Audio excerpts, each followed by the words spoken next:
Good morning from the tropical rainforest riparian ecosystem jungle of Costa Rica.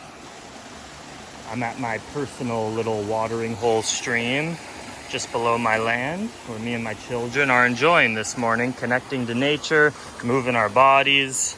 And I just got this incredible feeling that, look at this life that I'm living. I'm healing my tattoo right now. I got tatted the other day with this. Boom, motherfucker! Yeah! Beautiful new snake medicine. I got a mouse on there for all the mice that I fed Bill, my snake, growing up.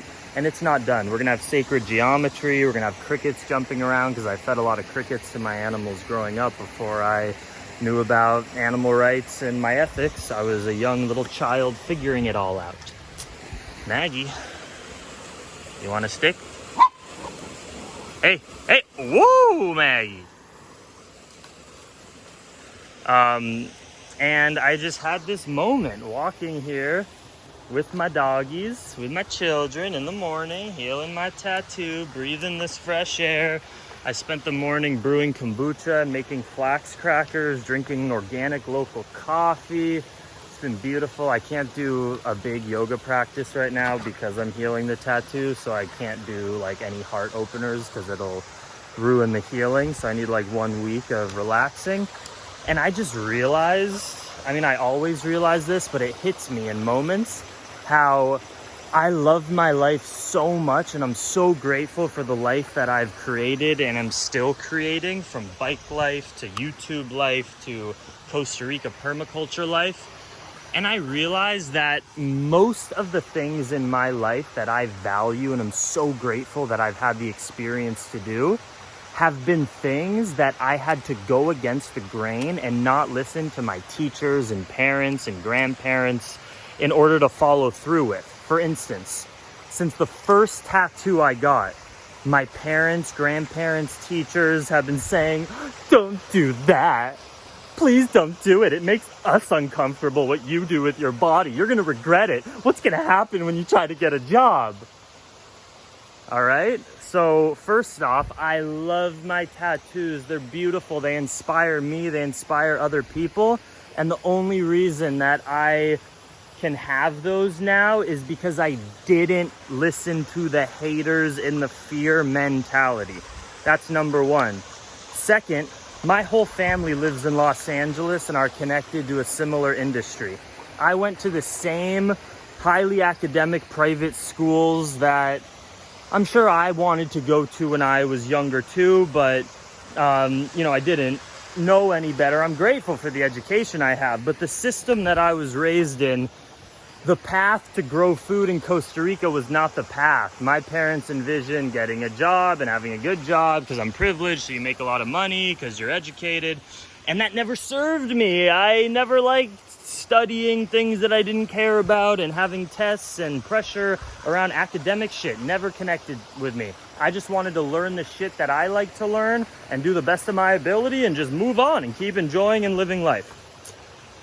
So the fact that I'm living here and care about growing food is because I didn't listen to the haters, and even amongst their discomfort when they were saying, "Are you sure you want to go woof on a farm instead of continuing this year in college?" I ended up graduating college because I love my family and that was very important to them, and I could see the value in getting a college education, but I still did things and studied things and had extracurricular activities in college that I got pushback from naturally, because when you grow up in Los Angeles, your friends and family don't think that being a farmer is a viable option in the 21st century to make a good living. But here I am living my best life because I never listen to the haters. When I take in their advice, I think about it for myself, and if I can see it as spiritually immature or stupid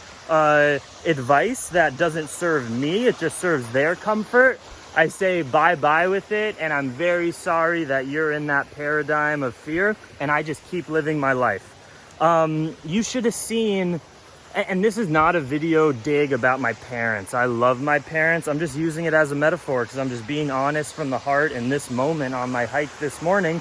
But you should have seen the reaction of my parents when I brought Maggie home from the shelter. She was an obese, mean, vicious, abused dog from a shelter in the ghetto in East Los Angeles. And when I brought her home and she was biting everybody, and I said, no, I know animals, give me a month or two, I'll give her love, we'll exercise, and she'll turn into a good doggy and companion, and then we'll bike in across the Mexican border together. My parents, essentially, I mean, they never curse at me or abuse me at all. I have the most loving parents. But long story short, they were like, you're fucking crazy, you're gonna die, that dog's gonna bite someone, you're gonna go to jail, and you're probably gonna get killed in Mexico biking alone with a vicious dog. I knew that was dumb as fuck, and then that was just their fear. So I was home with Maggie for a month, and then we hit the road and went into Mexico, and Maggie and I lived in Mexico, sleeping in abandoned buildings and expanding our consciousness and experience for an entire year through Mexico. And Maggie never bit anyone. She's my sweet little angel that my parents now love, and my parents love my bike tour. They love everything I do. They're so supportive. But if I listened to their fear and listened to the haters, I wouldn't have done all of this. I wouldn't be growing food in Costa Rica. I wouldn't be getting beautiful tattoos that bring me so much joy all over my body. I wouldn't rescue dogs on the streets and travel the world. All the best shit in my life is because I didn't listen to the haters, because the haters are fake. It's not real. We are all individuals living our human experience, and in a blink of an eye, we're gonna die. Nothing matters. You can't fuck up your life. If your life is full of pain and struggle, okay, the moment you die, it doesn't matter. So I'm not saying to go be stupid and be a drug addict and live a miserable life. No, live the best life that you can, but there's gonna be periods of up and down, and if you wanna make a decision that maybe seems a little crazy, a little dangerous, but you feel like there's some lesson in there, there's some life experience, or it's just something you want to experience. You want to experience something gnarly because it's just life and it feels good to feel stuff, and everyone in your community is going to be saying, don't do it, it's scary, don't do it, you're going to get hurt. Fuck them so hard. If you think it'll bring you some benefit to experience something crazy or try something, and it's within your comfort zone to take the risk, go do it, because what's the point of not doing it? I'm telling you, all the best things in my life came from not listening to my haters' advice and just following my intuition and heart. But I'm not saying it's all me. I am the person I am because of the people who have influenced me. So for all of the hater stuff that my friends and teachers and parents and family and brothers and YouTube comments, for all the hate, they also give me inspiration in a positive way. And I am the person I am because of how supportive my parents were and how educated I got to become because of the support of them. Everything's a yin-yang. I'm not saying anyone is good or bad. I'm just saying there's gonna be haters in your life who don't want you to follow through and do the things that you feel like you wanna do.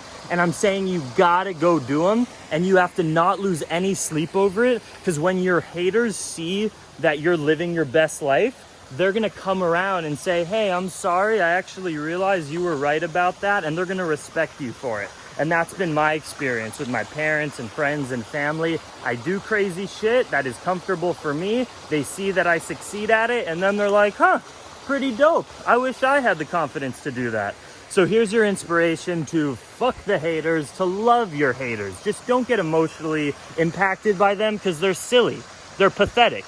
If they don't understand that this is just a life to be experienced richly, however you want to experience it, highs, lows, whatever, if they don't understand that, they're in some ridiculous, ego-based, fear-based paradigm. Go do whatever you want. Struggle, fail, do whatever you want. It's just life. It doesn't matter. I love you. Much love. Dream extreme.